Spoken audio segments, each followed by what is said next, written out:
Hello and welcome back.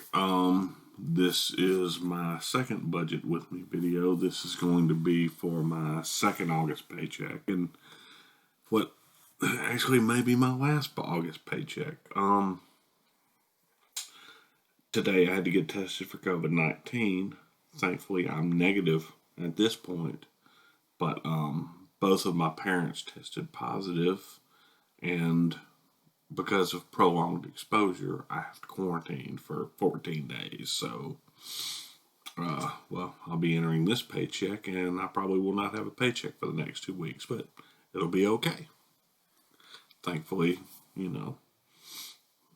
by following the rules, I'm fixing to be a full month ahead, and I can survive 2 weeks without a paycheck. Let me see. Let me get started now. I did input my paycheck for today. It's actually, I got paid in cash, so I floated it to my wallet, and I've just stuck it in my lockbox because I would actually already be taking out $240 for next month's rent out in cash anyway, so I just have the cash stuck in my lockbox, and I stuck the other $40 in my wallet. I'm sure at some point I'll either spend it, maybe grabbing gas or something, and I'll just outflow it from my wallet. That's pretty much it. Now I did set up a holding category just to hold this. This is $23 I did get from state unemployment this week. It's just I'm not working full time, and I still have to file weekly certifications, which, because I keep filing weekly certifications, I may be able to get some unemployment, maybe from my next 2 weeks off, because it is COVID related. But I'm going to just move that back up to my budget. And then, first things first, I'm not going to forget this time. I'm going to set aside for my tithe. So I will add, now I've already done the transaction, and I rounded up to $31, and so that leaves me $31. And now I'm going to go ahead and input the transaction. Actually, before I do that, I see I have something to import here. Let me import. It's my and on this credit card, my annual fee is $48 a year, and it's billed monthly, broken up into $4 chunks. Now, the reason I don't close down this credit card is because it's the oldest credit card on my credit report, and it would actually damage my credit score. It's worth it right now to keep to pay $48 a year to preserve my credit score.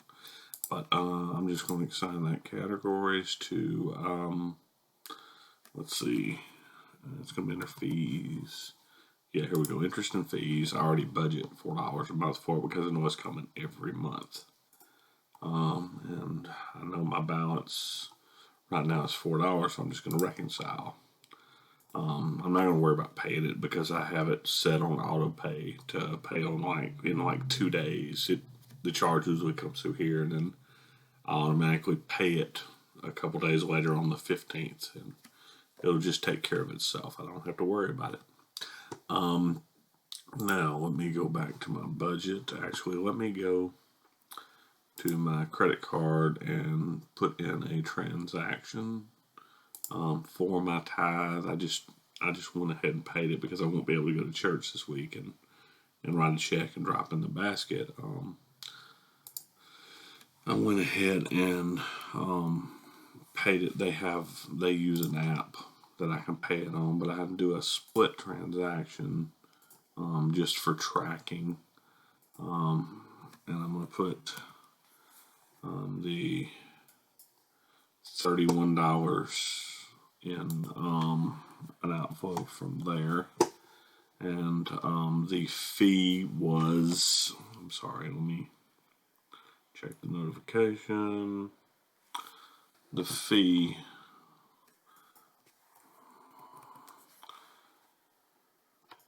is $1.13. I have the option when I do the transaction to pay the fee. That way the church doesn't have to pay a fee for receiving a credit card payment. I go ahead and pay the fee. Hit save.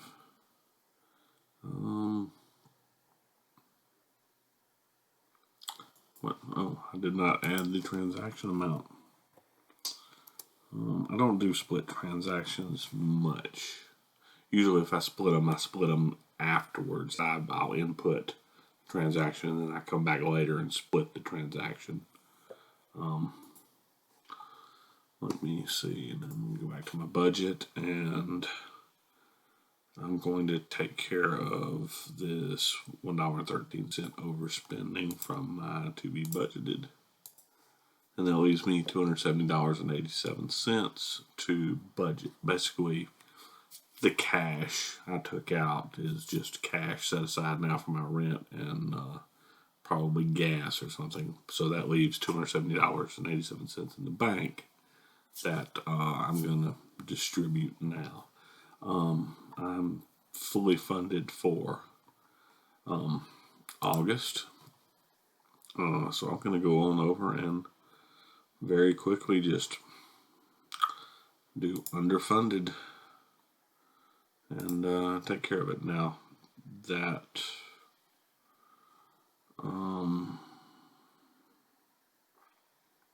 still leaves me underfunded $8.54. I don't know why I did that.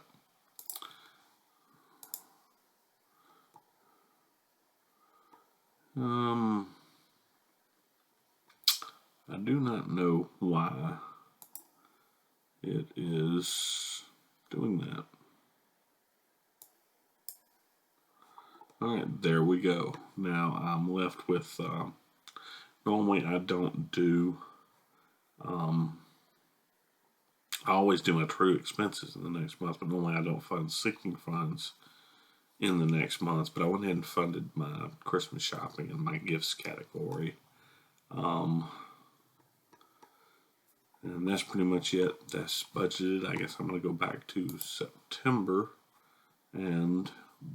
back to August and budget this. Now I did shift some things around. That's why I had a little less underfunded. I did get rid of the Legal Shield transaction. I went ahead and canceled that, so I shouldn't be paying that again.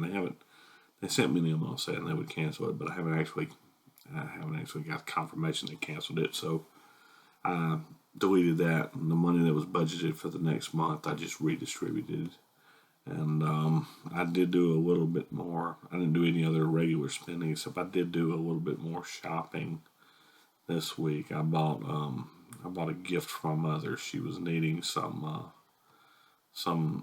like sort of noise canceling headphones, and I got kind of an inexpensive pair, $60 pair, but and they got a case for them too. It was about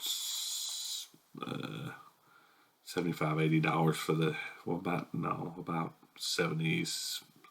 It was about $70 for the headphones and everything, but I did get $10 off immediately with an Amazon coupon, and then I actually had some cashback points sitting on my Amazon account, so the total was only like $32.34 for the gift, and I just shuffled around to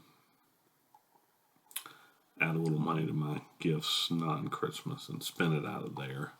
And that's pretty much the only spending other than gas and a little bit of eating out. I don't normally eat out during the week, but I've had a few crazy days, and so I did a little bit of fast food eating out. I've been trying not to do that for dietary, I take my lunch, but like I said, it's been a crazy week. My stepdad had surgery, and then, in the process of helping them out, some, because of his surgery, helping him get in and out of his chair and everything. That's where my immediate close exposure to COVID was, even though I'm actually staying in the house with him right now.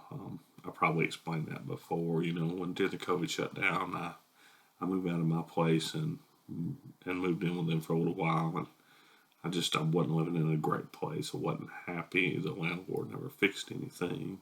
So this has given me time to get on waiting lists at some apartments around here and find a better place.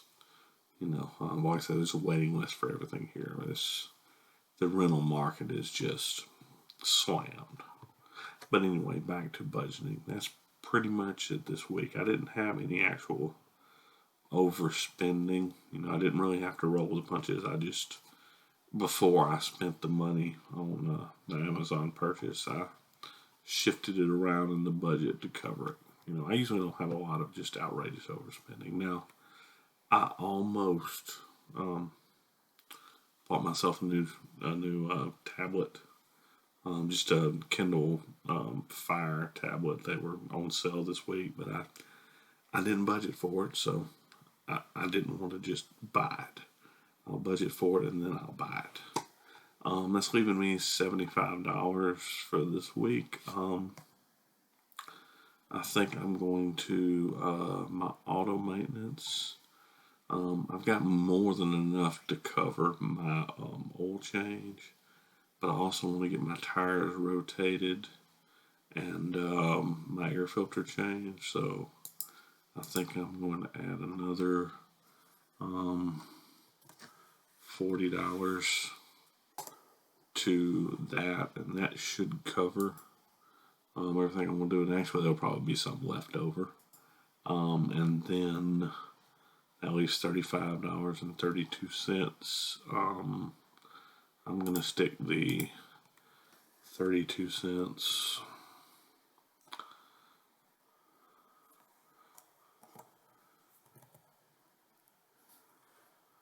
No, that would be $32. I'm going to stick the 32 cents in my change jar, and then I'm going to throw the other $35 in,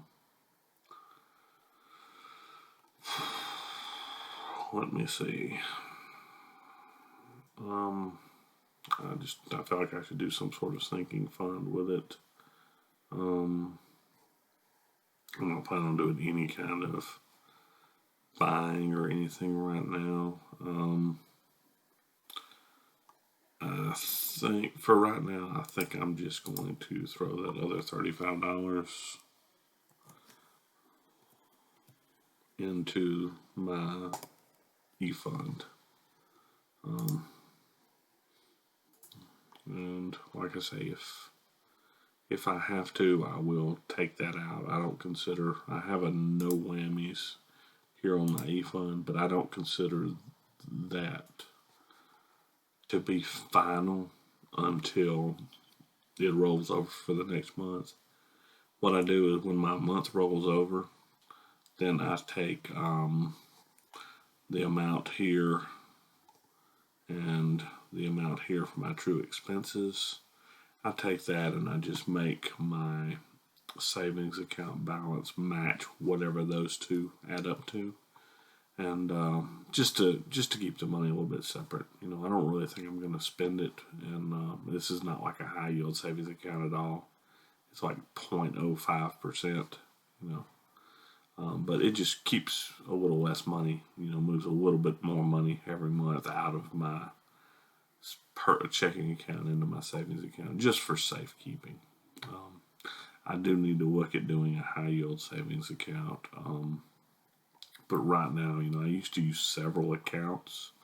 I used to use 2 checking accounts to handle all my bills and everything. I had all my money in one account, and anytime a bill was due, I moved the money from the regular account into the bills account, and then I paid the bill out of the bills account. That way the money was set aside. It would not be spent. I didn't have to worry about, I haven't bounced a check or anything, since I started doing that, because that money is considered already spent when it moves to that account. But YNAB basically does the exact same thing for me, so I don't need multiple accounts and multiple, fees and everything. Now, since I don't really have anything else, and I may not make a video for a couple weeks if I don't have any kind of income, I was going to go over my tracking accounts this time. Now, I did get an EIDL loan to kind of help me stay afloat. It was I could have taken a much larger loan, but I just did not want to go that much into debt. And this is not considered personal debt. This is considered business debt. But I did get the EIDL loan. This it deferred payments for a year. Now I do not plan on deferring all payments for a year. As soon as I'm doing full-time working hours again, I plan to start making payments on that loan. What's left in the account is this, and I still do reimburse myself for some business expenses out of this, just because I'm not working. I'm not getting full-time money. So it's allowable to reimburse myself for business expenses. So that's what I'm using that for. And that's the balance left on the account. My intention is in a year, when I have to start paying it down, whatever is left in this account, I'm going to make a chunk payment and then finish paying off the balance of $10,000 as fast as I can. Next, I've got here, this is a CD at my bank, and it's tied to this credit builder loan. I know I mentioned this credit builder loan in my previous videos. The purpose of this, and the reason I'm not trying to pay this off quickly, is I have a good credit score. I have good credit, but I don't have any installment loan history. I actually paid cash for my last car, and I just, that's just the way to do things. But I keep seeing over and over in stuff related to my credit that my credit score is being affected because I don't have, or my acceptance for things is being affected by not having any non-mortgage installment loan history. So what this is a service my bank offers. Also, you can get it through, I think it's self.inc, self-lending, but my bank, it's just a little bit better interest rate, so I went with my bank. What it is it costs a $100 origination fee, and then it ends up being about $26 in interest over the year. But what you do is they create a CD for you in the amount of $1,100, and they consider it a loan, and they loan you that money. Now, you don't actually get the money. They put the money you borrow in the CD, and then you make 12 monthly payments, and you don't skip ahead, you don't speed up, you don't pay more, because the important thing is the 12 monthly payment history. And I pay here $93.91 a month. I just made my first payment last month. I just did this. And at the end of the payments in 1 year, in July of next year, that CD will be mine to do whatever I wish with. And actually what I intend to do is cash it out and add it to this chunk payment I'm making on the EIDL loan. And then the money that I'm paying, the EIDL loan, the minimum payment is $49. But I intend to take this same $93.31 and pay that on the payment instead of making the minimum payment. I have this debt snowflake category here. My intention for that is when I go back to working full time, over the next year, I plan on putting just extra tidbits. It may not be a lot in here, but extra tidbits into this category so that also when it's time to start paying on the loan, I'm going to take whatever that snowflake is and add that to the 1100 and whatever the balance is remaining that I have from the loan. And I will make a snowflake payment. And then I will probably rename this to a debt snowball. And then I'll just monthly try to, add whatever I can. If it's $20 one month, $100 another month, just add to my payment just to get the loan paid off faster. Main thing is the loan is just, it helped me out during, COVID and me shut down, and kind of helping make sure that I'm not falling behind and going into regular consumer debt or anything, because like here, my credit card balances, these are strictly the money I'm spending, every month. It matches exactly, what I'm spending. I'm not creating any new credit card debt. And that's, that's the YNAB way, and like I said, I mainly use just my Chase Freedom Unlimited and my Amazon card, because I get 5% back on any Amazon purchases. It works, 5% back, and then like my other cards, I just keep them open for, credit history.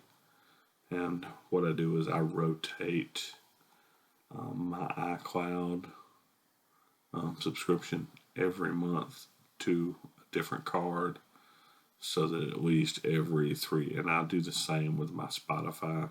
Sometimes I'll pay it on a different card, and I just do that to maintain some spend and pay on these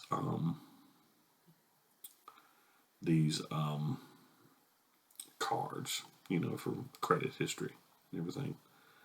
This DFS, this is Dell Financial. I had originally intended to purchase my new laptop on this Dell Financial and then do 18 months, 0%. But I ended up having enough money to just pay cash for the laptop. So I charged it to my, as much as I could, to my Chase Freedom, and I was able to split the transaction to this Dell, and I just turned right around and paid it off. And what I've got right now, I'm paying for a monthly subscription for extended warranty, and it just goes on there, and then it's set on auto pay off every month. And that's just another thing, trying to, to build my credit history and everything, and give me, lower utilization, because I think I have like a $4,000 credit line, and, bigger credit, the better it helps my, like I say, I'm not using it to create any new debt, since I've learned, that, well, debt may not be evil, but I don't need to create debt on just a whim, even though I did with the EIDL loan, but I don't feel like that is bad debt. That is debt that helped me keep afloat. It's a 3% interest, 30-year loan that I fully intend to pay back as soon as possible once I'm back on my feet. And if I'm not back on my feet, I should definitely be able to afford a $49 a month payment. Anyway, that's my tracking accounts. That's pretty much it. I don't have anything else, Like I say, I may not make another video for a couple months. Actually, I think I have a new video idea that I'm gonna do next. I'll do next week for how I do my forecasting. I don't do my forecasting in YNAB because I don't want to mess up my budget.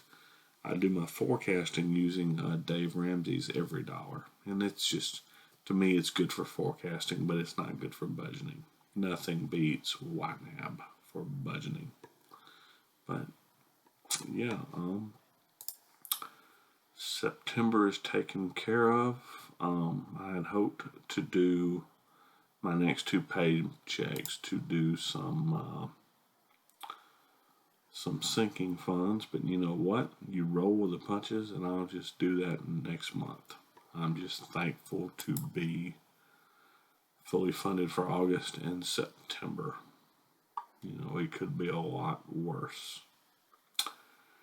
Anyway, I just want to make sure the video was recording. That's it. And oof, you know what I did not do?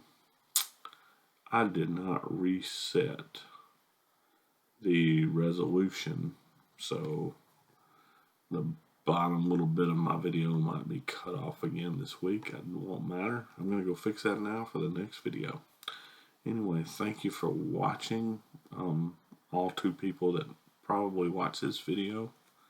I know I had a couple people subscribe that I watched their videos. I really enjoy their videos. And you really should check them out. I'm going to go ahead and drop a link to their channel in the description. And probably put a card just so you can check them out. They do great videos, and I really enjoy it, you know. But anyway, y'all have a good weekend, and hopefully I'll not be sick and make another video next week about my forecasting. And if not, I'll see you in a few weeks when I start getting paychecks again. Unless I get lucky and get a little bit of unemployment from being on COVID quarantine, and then I'll make a video of whatever I get. But have a good week, and thank you for watching.